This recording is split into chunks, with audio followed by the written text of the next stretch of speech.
Pakistan grey list से निकलेगा या बरकरार? हतमी फैसले के लिए FATF का इजलास 18 अक्टूबर को तलब किया गया। और ये दूसरा इशू ये नजर आता है कि मनी लॉन्ड्रिंग कुछ न कुछ लोग कर रहे हैं जिनको अपनी खलड़ी का फिक्र है कि वो ना पकड़ी जाए। तो अगर आप मनी लॉन्ड्रिंग कर नहीं रहे और आपको ये भी अगर यकीन हो कि अगले 2-3 साल बाद या कभी भी दरमियान में आप भी हुकूमत में आएंगे, तो अपोजिशन तो वो पार्टी होगी जो आज कानून पास करवाने के लिए कोशिश कर रही है। असल चीज ये है कि FATF आपको बख्शेगा नहीं, छोड़ेगा नहीं। कानून में अगर कमजोरी हुई, आप यकीन रखिए आप ब्लैक लिस्ट में जाएं, क्योंकि आपके खिलाफ बहुत सारी फोर्सेज इकट्ठी हुई पड़ी हैं। अभी पुलवामा की एक रिपोर्ट इशू की जो कि कंकॉक्टेड है, झूठ पे मबनी है। भारत ने उसको चार्जशीट का नाम दिया, लेकिन उन्होंने बड़ा क्राफ्टीली काम किया है।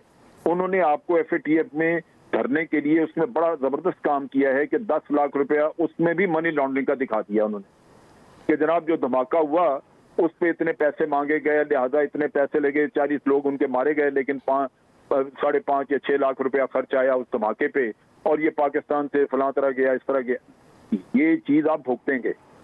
आज तमाशा कर लें, लेकिन ये मुल्क के मफाद में कतन नहीं है कि आप इसको कभी ये कहें कि जनाब ये बड़ा सख्त कानून है। वो सख्त है तो भाई होता रहे ना। फिक्र उसको हो जो चोरी करता है, बिल्कुल सही। फिक्र उसको हो जो कर रहा है मनी लॉन्ड्रिंग, जो नहीं कर रहा उसको क्या फिक्र है।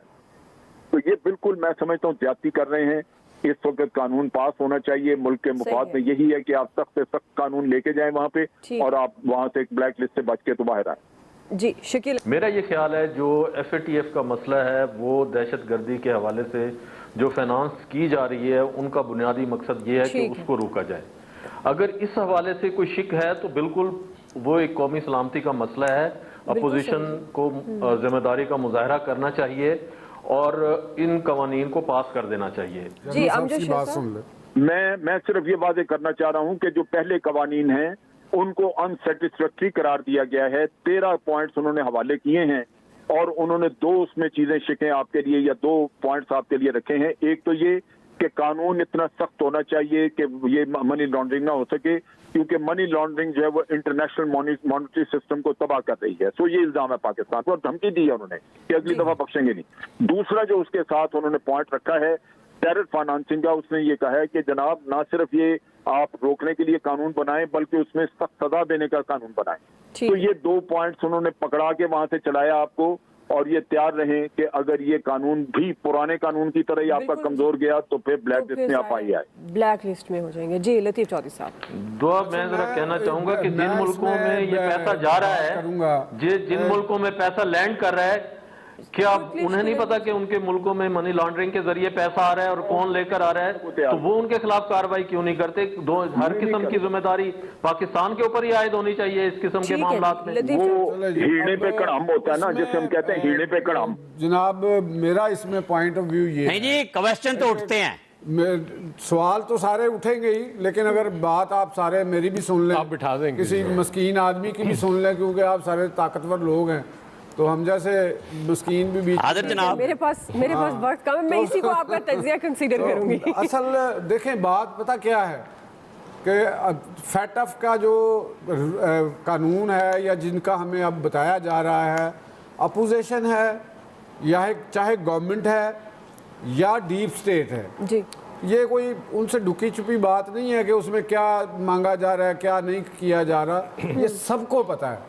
देखें बात सिर्फ इतनी सी है कि आपने अगर हमने आपसे मुराद हमने हमारे अदारों ने हमारे पॉलिटिशियंस ने जी टेररिज्म को काबू ना किया। देखें लाहौर में जो वाकया हुआ था और टीवी के ऊपर उनकी तस्वीरें आई थी, वो बंदे पकड़े गए थे, बाद में वो पुलिस मुकाबलों में मार दिए गए थे। ठीक वो अफगानिस्तान से वो लड़का चला है और उसके हैंडलर चलते चलते लाहौर तक आए हैं। तो किसी अदारे ने किसी एजेंसी ने आवाम के सामने पेश किया कि वो सहूलतकार कौन लोग थे? सही वो नहीं, वो किसी ने नहीं पेश किया। बिल्कुल।